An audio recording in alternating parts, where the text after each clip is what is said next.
In this video I'm going to talk about hidden sugars and share 3 healthy sugar swaps for 3 of the most popular food items that many people eat on a regular basis. When I first discovered the hidden sugars in the last one, I was really shocked. It was one of the last things I expected there to be sugar in, and it just made me realise how sugar is added into so many different processed and packaged foods. So I really hope this video can help you get started on understanding where to check for hidden sugars and how to navigate cutting back on sugar.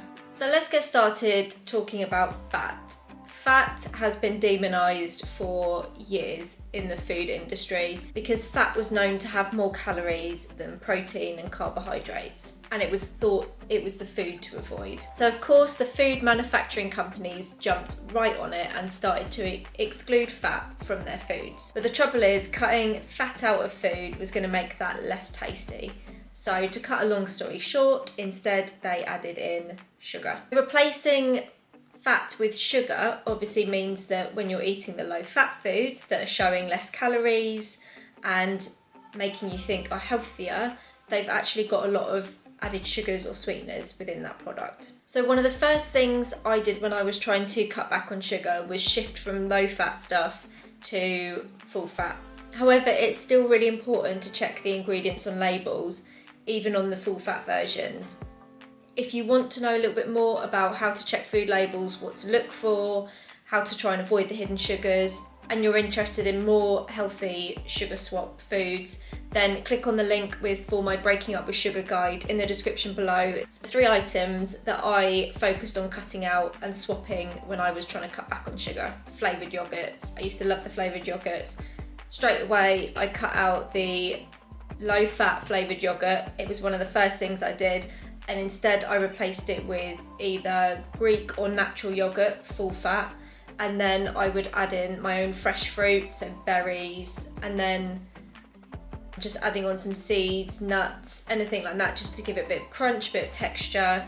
That was my go-to instead of the low fat flavoured yogurts that I used to get. I used to love granola. I used to think that I was eating so healthy if I'd have a bowl of granola. But the shop bought granola can be so full of sugar as well as other additives that it's really worth checking the ingredients. Some of them are a little bit better than others, so again, if you need to buy granola or you prefer to, just have a look at the ingredients label and just try and find the ones that have got less sugar in them. But ideally it's better if you can make your own granola, and it can be really simple and easy to make. Again, there's a link in the description with my homemade granola recipe. Super quick, super easy, it really doesn't take a lot to do, and it's much healthier because there's so much less sugar in it. And the final one, the one that shocked me the most, was pre-mixed spices. Now I just had absolutely no idea. Things like if you buy a fajita mix, you know, to just, even like when you get those boxes where it's got everything all pre-packed for you, probably should have been a sign because it's pre-packed. But even when you can just get the jars in the normal spices and herbs section that are like mixed for certain things or certain flavours, I was so surprised. One day I just picked up just to see what spices were in this mix and realised that sugar was the top ingredient on the ingredients list, which means that that mix contains sugar more than anything else, any of the spices or herbs within that mix. I was just so blown away. Very occasionally we get certain particular ones, but we just read the ingredients and make sure, for starters, that it's not, sugar isn't the top one, but the majority of the time we do just make our own.